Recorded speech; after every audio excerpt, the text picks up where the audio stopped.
So tell us a little bit about Dinah. What is it like playing Dinah, and why has it changed you so much? I think she's just a good girl gone bad in the sense that she knows how to stick up for herself. She has her insecurities, but she's very confident in her insecurities. She just goes for it, and she's not afraid. She's a very low level of fear controlling her life. In other words, she just kind of goes for it and sees what happens. She loves Mallet tremendously. I love Mallet. Yeah. I love Rob Vogue. You know, he just came on the show. I was telling you backstage. Such a charming man. What a lovely man. Easy to work with. Yeah. You know, he's just a pleasure. But she's a strong girl. And it's great to see that today, I think. No question. You know? You know, it's funny because you were always great as Kelly. Loved you. You know I'm a big fan of yours in general. Loved you as Kelly. We got to work together, so. Yes. On One Life. Loved you as Kelly. Thank you. But made to play Dinah. You know what I mean? You bring that edginess to Dinah, but yet such a vulnerability to Dinah. I think in daytime world today, I think that's such an important thing to see, don't you? I mean, these strong girls, strong, empowered woman. You know, airheady in any way, but you know, have an agenda, stick with it, have some morals, and actually, you know, what I love about Dinah is that she's offended when her moral character is put into question by others. So because of her past, and when she's judged from her past, she really gets offended. She sticks up for herself. I think that's nice because it's always, you know, a terrible thing to, you know, stick up by your past.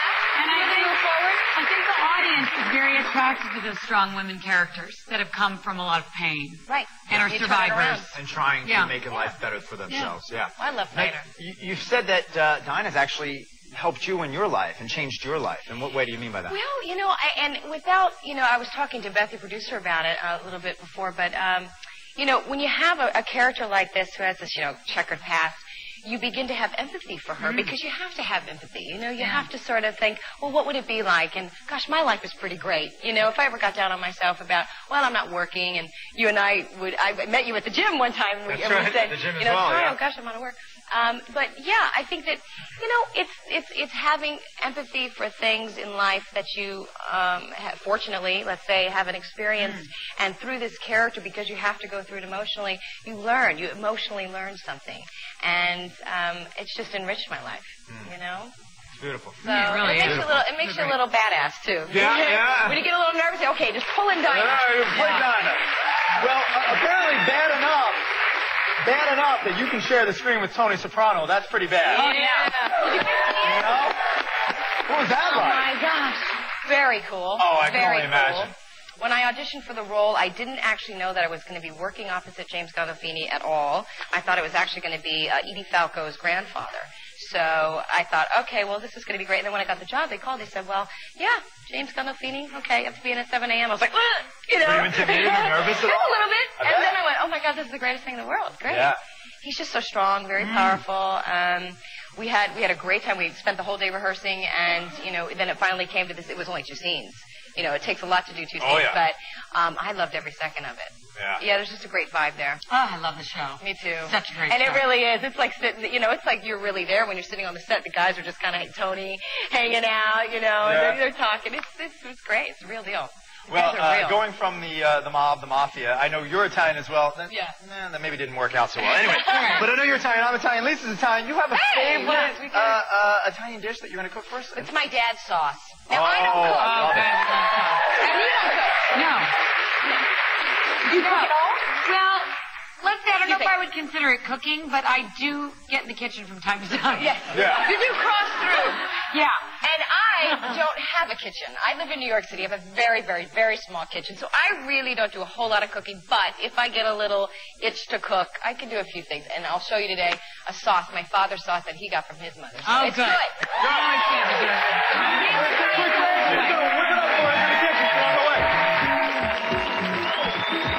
Coming up next, Gina whips up her family's secret tomato sauce.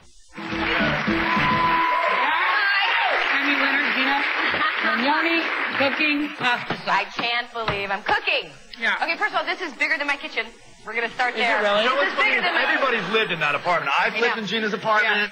Kristen Alderson and Eddie Alderson have lived in Gina's apartment. It's groovy, man. It's got good energy. Great space. Great space. But anyway, this is my father's recipe. It's the quick sauce, and I thought this would be good because, you know, the fact that we don't cook very often. I know I'm super busy, you're busy, and, you know, don't have time to do it, and especially if there are kids at home. Yep. Okay. So the great thing about the sauce, it takes about 30 minutes. prepare. And look how beautiful it is. It's Isn't that beautiful? gorgeous. So it's 30 minutes, maybe 40.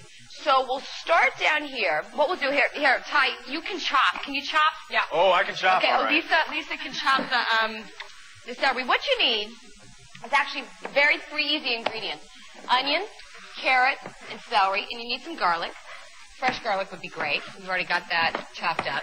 And then 2 cans of tomato sauce. Look what I did. Isn't that pretty? Nice. Look at that. Oh, beautiful ingredients. You know, Hey, you know the difference between weird. Lisa and an onion? Yeah. What? No one cries when you cut Lisa. What? No. Oh, that's harsh. That is so Okay, we're gonna give you some wine. That's But funny. I think cooking relaxes you. I mean, do you guys love to cook? And just, yeah. I do too.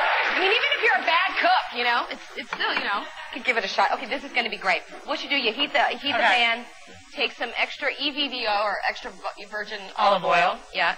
You put a little I knew bit. what that was. I know. See it? There we go. A little bit. Okay.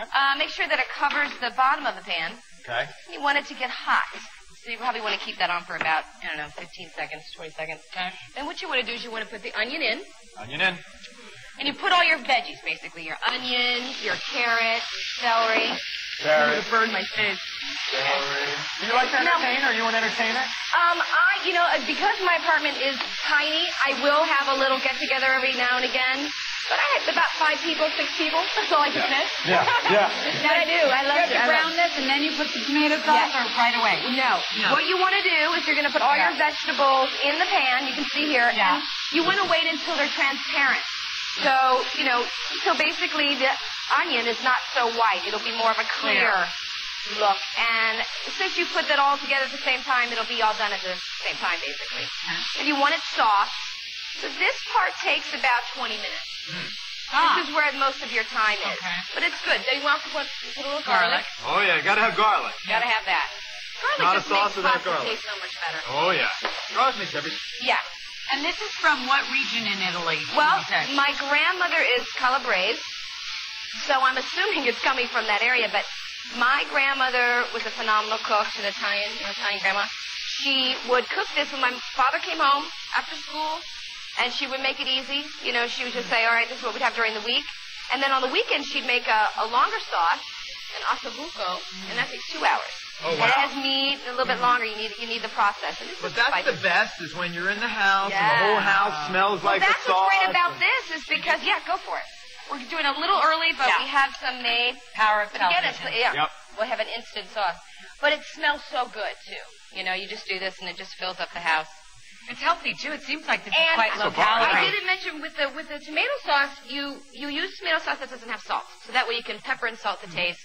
Oh, okay. And so that's basically it. That's it. Look how easy. Wow. Really? That's Just it. boil up some A little salt, a little pepper, and it Like looks it? pretty. It looks really pretty. Taste it. boil up Okay, some let's try it. some And a little trick macaroni. with the pasta is when your pasta is done, and sometimes if you like a little al dente, which is not quite done yet, has a little chew to it, that's nice, and it absorbs the pasta sauce nice. You can take it out of the pot, you drain it, dump the water out, and then put the pasta back into the pot that you cooked it in, and put 1 cup of the sauce on top of it, and let it absorb, and it really goes into the pasta. Oh. It absorbs it. Right. Also, that way the pasta won't stick. It won't stick. Sticky pasta not good. You like it? Isn't it good? Okay. And it's low fat. It's low fat and it's a little bit sweet, which Yeah. I like. Well, that's the carrots. The carrots give it a little bit of sugar. What a great idea. Excellent. All right. Oh, so good. Thank you for sharing Thank that. you so much. Congratulations again. For a copy of today's recipe or for more information on today's show, log on to our website at soapnet.com or send a self-addressed stamped envelope to Gina's Tomato Sauce, care of SoapTalk, P.O. Box 4351, Hollywood, California 90078.